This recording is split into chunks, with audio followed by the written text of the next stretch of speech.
آخه بگیریم بخوابیم فردا 1000 تا کار داریم. داداش برنامه‌های فردا تو نوشتی یادت نره یه وقت انجامشون بدی؟ آره آقا، آره نوشتم، بذار بخوابیم فقط. اوکی باشه، بگی بخواب. چی رو بخواب آقا؟ چیه بابا چیه، تو دیشته. داداش من گشنمه، پاشو یه غذای چیزی بخور.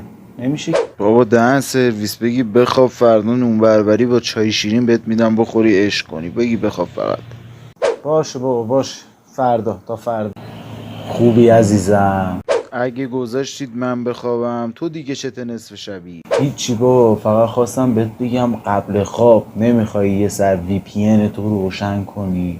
شاید یه کسی بهت پیام داده باشه، بخوای جوابشو بدی. راست میگی ها، یه دقیقه بذار ببینم پیام نیومده.